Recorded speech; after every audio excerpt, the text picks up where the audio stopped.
জুবিন গাৰ্গে তেওঁৰ অনুৰাগীসকলক মূৰ্খ সজালে। হয়, ঠিকেই শুনিছে আপোনালোকে। কণ্ঠশিল্পী জুবিন গাৰ্গে তেওঁৰ অনুৰাগীসকলক মূৰ্খ সজালে ৰঙালী উৎসৱৰ দিনাখন।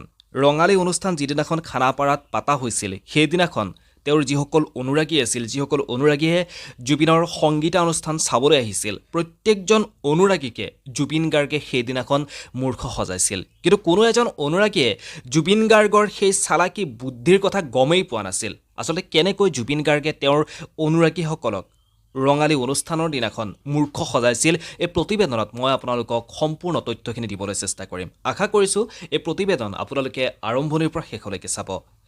আজি কেইদিনমান আগত জুবিন গাৰ্গে প্ৰথম দিনাখন যেতিয়াই ৰঙালী অনুষ্ঠানত তেওঁ গীত পৰিৱেশন কৰিবলৈ গৈছিল, সেইদিনাখনেই জুবিন গাৰ্গৰ বিতৰ্কৰ সৃষ্টি হৈছিল। জুবিন গাৰ্গে যেতিয়াই গাড়ীৰ পৰা নামিছিল, জুবিন গাৰ্গৰ এক মাতাল ৰূপত দেখা পোৱা গৈছিল। জুবিন গাৰ্গে যেতিয়া গাড়ীৰ পৰা নামি খোজ লৈছিল, থৰক বৰক তেওঁৰ খোজ, আহিয়েই তাৰ গেট এখনত জুবিন গাৰ্গে ঘূৰিয়াইছিল। আৰু সেই ভিডিঅ' ক্লিপ যেতিয়াই সামাজিক মাধ্যমত ভাইৰেল হৈ পৰিছিল, তাৰ পাছতেই বহুতো বিতৰ্কৰ সৃষ্টি হ'ল। জুবিন গাৰ্গৰ সেই ৰূপটোত আচলতে তেওঁৰ প্ৰকৃত অনুৰাগীসকলে কেতিয়াও চাব নোৱাৰে। সেই ৰূপটোত কেতিয়াও জুবিন গাৰ্গক কোনেও আচলতে চাব নিবিচাৰে। কিন্তু তাৰ দ্বিতীয় দিনাখন যেতিয়াই জুবিন গাৰ্গে ৰঙালী অনুষ্ঠানত তেওঁ গীত পৰিৱেশন কৰিলে, দ্বিতীয় দিনাখন অনুষ্ঠানত কিন্তু তেওঁ খুব সুন্দৰকৈ গীত পৰিৱেশন কৰিলে, ৰাইজৰ মন জয় কৰিবৰ কাৰণে সক্ষম হৈ পৰিল। কিন্তু দ্বিতীয় দিনাখন জুবিন গাৰ্গে যেতিয়া ৰঙালী অনুষ্ঠানত গীত পৰিৱেশন কৰিবলৈ গৈছিল, জুবিন গাৰ্গৰ সাজ পাৰবোৰ আছিল সম্পূৰ্ণ ব্যতিক্ৰম। আন অনুষ্ঠানবোৰত জুবিন গাৰ্গে যিদৰে সাজপাৰ পৰিধান কৰে, কিন্তু সেইদিনাখন জুবিন গাৰ্গে যি সাজপাৰ পৰিধান কৰিছিল, আন অনুষ্ঠানবোৰতকৈ তেওঁ কিছু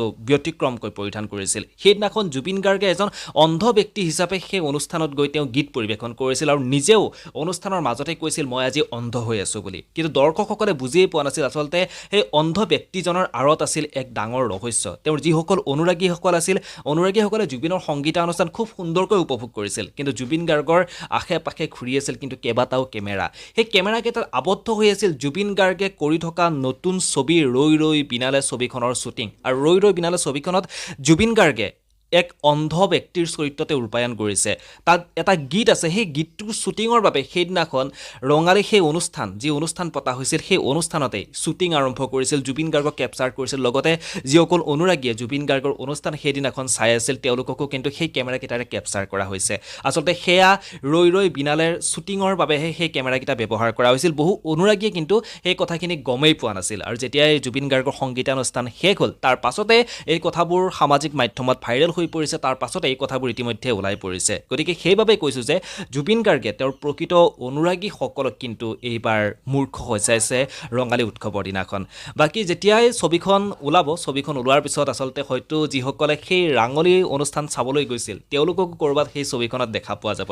ছবিখন ওলোৱালৈ আমি সকলোৱে অপেক্ষা কৰিছোঁ। জুবিন গাৰ্গে মাজে মাজে এই ধৰণৰ কিছু ছাৰপ্ৰাইজ কিন্তু বহুতকে দি থাকে। গতিকে সেই ছাৰপ্ৰাইজখিনিত কিছুমানে সন্তুষ্ট হয়, কিছুমানৰ ভাল লাগে, আৰু কিছুমানে কিন্তু অলপমান সেই ছাৰপ্ৰাইজ কিন্তু অসন্তুষ্ট হৈ পৰে।